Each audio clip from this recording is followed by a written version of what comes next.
அமெரிக்க அதிபர் Donald Trump பதவியில் அமர்ந்தது முதல் பல அதிரடி நடவடிக்கைகளை எடுக்கிறேன் என்ற பெயரில் கிடைத்த பந்தையெல்லாம் சுத்தும் கடைசி பேட்ஸ்மேன் போல் கேம் ஆடிக்கொண்டிருக்கிறார். அவர் இதுவரை எடுத்த பல முடிவுகள் கடுமையாக விமர்சிக்கப்பட்டுள்ளன. அதில் ஒன்று, பாரிஸ் பருவநிலை ஒப்பந்தத்தை விட்டு அமெரிக்கா வெளியேறியது.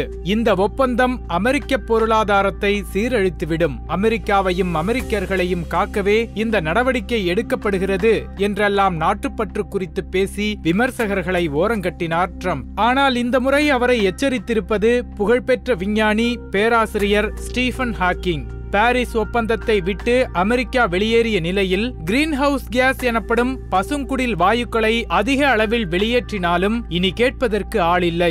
இது சுற்றுச்சூழல் ஆர்வலர்கள் மற்றும் விஞ்ஞானிகள் அனைவரையும் கவலையில் ஆழ்த்தியுள்ளது.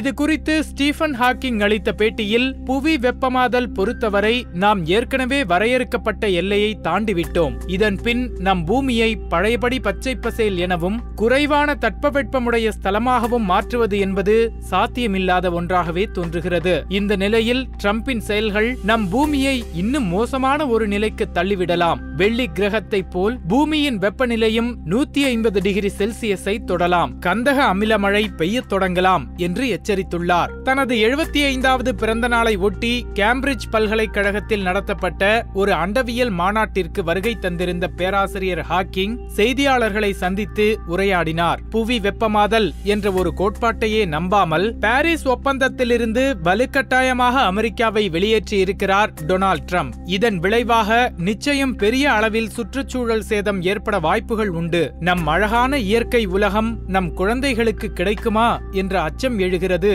என்று வருத்தத்துடன் தன் கருத்தை பதிவிட்டுள்ளார்.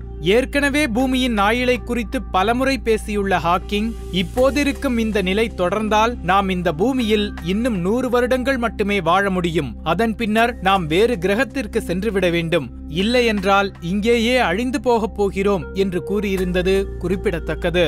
ஆனால் பேராசிரியர் ஹாக்கிங்கின் இந்த கருத்தை பல்வேறு ஆராய்ச்சியாளர்கள் மற்றும் காலநிலை நிபுணர்கள் மறுத்துள்ளனர். பென்சில்வேனியா மாநில பல்கலைக்கழகத்தில் செயல்படும் காலநிலை விஞ்ஞானியான மைக்கேல் மான் பேசுகையில், வெள்ளியானது சூரியனுக்கு மிக அருகில் இருக்கும் ஒரு கோள். அங்கு அதிக வெப்பம் நிலவுவதற்கு அது மட்டுமே காரணம். நாம் வெளியேற்றும் பசுங்குடில் வாயுக்களால் அந்த அளவு நம் பூமியின் வெப்பம் உயருமா என்றால் நிச்சயம் அது சாத்தியமில்லை. ஆனால் ஹாக்கிங் கூறியது போல் இப்போதைய நிலை தொடர்ந்தால் நிச்சயம் மனித இனம் வாழ முடியாத ஒரு கிரகமாக நம் பூமி மாறிவிடும். சமுதாய அக்கறையுடன் இந்த விஷயத்தை மிகைப்படுத்தி ஓர் எச்சரிக்கையாகவே ஹாக்கிங் தெரிவித்துள்ளார் என்று கூறினார். மிகைப்படுத்தப்பட்ட ஒன்றாகவே இருந்தாலும் சமீபத்திய நிலவரப்படி பூமியின் கார்பன் டை ஆக்சைடின் அளவு இதுவரை நாம் கண்டிராத அளவிற்கு கிடுகிடுவென உயர்ந்திருக்கிறது என்பதை மறுப்பதற்கில்லை.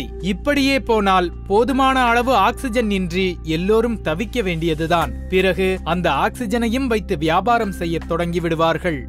மேலும் இதுபோன்ற சுவாரஸ்யமான செய்திகளை தெரிந்து கொள்ள சுட சுட சேனலை சப்ஸ்கிரைப் செய்யுங்கள்.